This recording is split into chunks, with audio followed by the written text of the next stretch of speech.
Pembelajaran murahan, Prabowo pasca debat kecewa dengan narasi paslon lain, Anies yang dimaksud? Halo, kembali lagi dengan saya Endra Caniago di channel Redaksi Jurnal. Saya agak sedikit kecewa dengan kualitas terutama narasi yang disampaikan oleh paslon-paslon yang lain. Menurut saya mereka pertama datanya banyak yang salah, keliru. Kedua, masalah pertahanan ini mau dipakai sebagai bahan mencari poin politik yang menurut saya untuk sebuah negara, untuk negarawan tidak boleh. Pertahanan adalah sakral, dan tadi kalau tidak salah ada paslon yang mengatakan untuk pertahanan tidak ada rahasia. Saya kira ini sangat lucu, ini sangat tidak pantas bagi seorang pemimpin. Ya. Prabowo kelihatan banget kejengkang-jengkang di debat sekarang.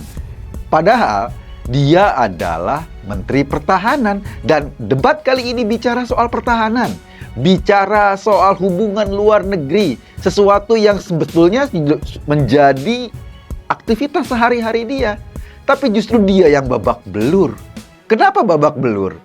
Karena memang kebijakan-kebijakannya selama menjadi Menteri Pertahanan banyak dipertanyakan publik.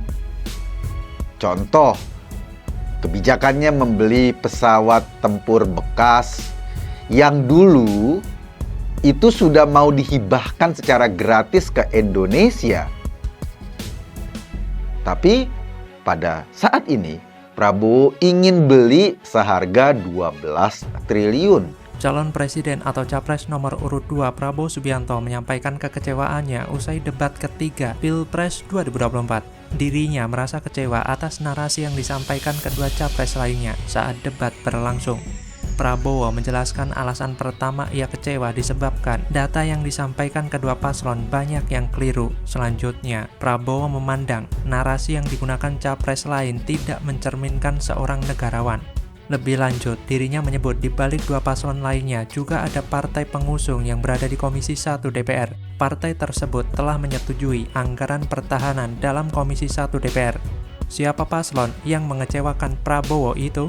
Saya menduga Anies Baswedan adalah capres yang mengecewakan tersebut. Sebenarnya itu bukan hanya sekedar kecewa, tapi karena ngambek sebab Anies dengan telak menyerang Prabowo dengan cara membabi buta. Dalam debat tersebut, Anies melancarkan serangan kepada Prabowo terkait anggaran besar yang dikeluarkan oleh Kementerian Pertahanan atau Kemhan tidak mampu menghentikan serangan cyber. Anies juga sempat menyindir anggaran 700 triliun rupiah yang telah dihabiskan oleh Kemhan yang dipimpin oleh Prabowo hanya untuk membeli alutsista bekas di saat tentara kita lebih dari separuh tidak memiliki rumah dinas. Tidak hanya itu, Anies pun sempat melontarkan perkataan menyerang soal food estate singkong, di mana menurutnya program food estate hanya menguntungkan kroni dan merusak lingkungan serta tidak menghasilkan apapun untuk negara. Maka dari itu wajar jika Prabowo begitu geram dan mengaku kecewa dengan Anies. Namun dari semua itu, Prabowo memang hanya punya ambisi berkuasa untuk masalah mensejahterakan rakyat Indonesia. Tidak akan banyak orang yang percaya. Apalagi proyek food estate yang mangkrak itu tampak jelas bahwa Prabowo tidak bisa bekerja. Bahkan untuk mengawasi anak buahnya saja, Prabowo akan kesulitan, apalagi terkait masalah kesehatan.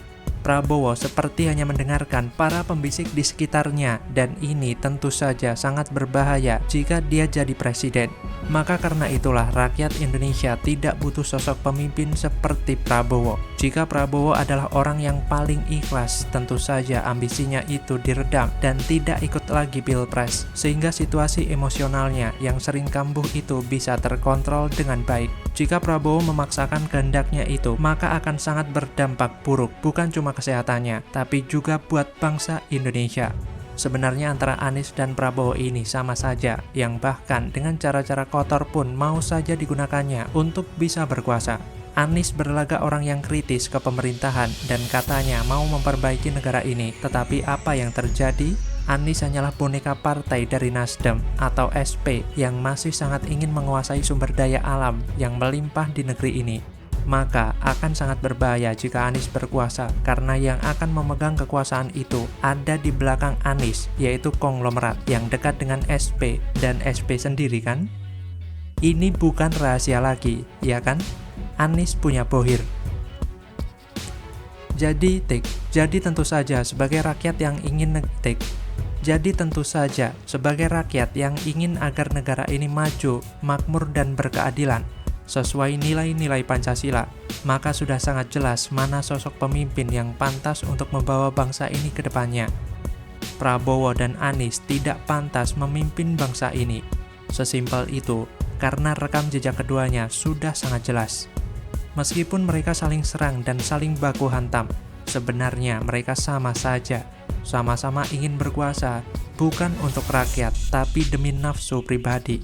Lantas bagaimana kalau menurut Anda? Orang-orang banyak yang mengapresiasi pasangan Ganjar dan Mahfud ini. Mereka punya harapan bahwa pembangunan dan hukum itu bisa seiring sejalan.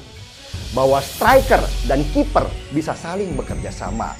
Pak Ndul ahlinya ahli, ketemu Pak Ganjar. Ganjar disebut ahlinya ahli untuk memimpin negara. Rakyat siap mendukung?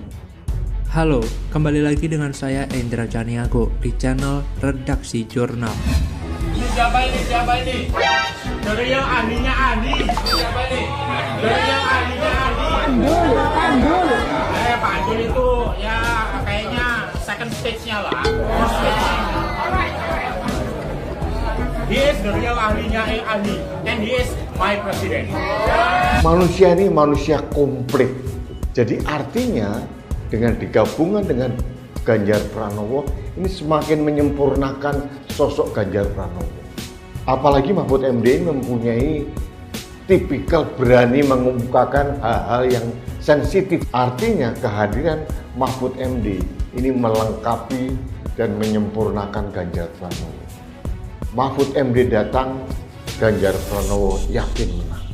Ini keyakinan saya. Dan saya mempunyai juga keyakinan seorang Mahfud MD itu akan menambah dukungan suara untuk Ganjar Pranowo khususnya di Jawa Timur. Maka dia pilih orang profesional untuk mendampingi Ganjar. Apalagi Mahfud MD itu memang kaya dengan pengalaman. Dia pernah di DPR, pernah jadi hakim, pernah jadi menteri. Paket lengkap lah. Kekayaan Mahfud MD di pengalaman inilah yang membuatnya dipilih jadi calon wakil presidennya Ganjar, bukan kaya secara materi. Dan Ganjar juga Mahfud juga nggak punya beban masa lalu yang memberatkan pundak mereka. Mereka berdua bersih, pengalaman, anti pada intoleran, religius. Jadi kurang apa lagi? Kita tentu sudah tahu dan familiar dengan sosok pria pelontos berjenggot putih yang dipanggil Pak Ndul. Pria bernama asli Agung Sukoco ini memang memiliki banyak sekali perbendaharaan kata, terutama istilah-istilah bidang teknik, sains, dan internet. Sehingga wajar bila sebagian orang menjuluki pria asal desa Munang, kecamatan Pilang Kenceng, Kabupaten Madiun ini sebagai Profesor Pak Gundul. Tapi ada momen lucu ketika Pak Ndul didatangi oleh calon presiden nomor urut 03 Ganjar Pranowo. Ketika bertemu, Ganjar dan Pak Ndul terlihat berbincang asyik layaknya teman lama. Kedekatan itulah yang diapresiasi oleh publik bahwa Ganjar memang dekat dengan rakyat. Terlihat Ganjar dan Pak Ndul juga duduk dengan dikelilingi oleh masyarakat yang ingin menyapa mantan gubernur Jawa Tengah itu.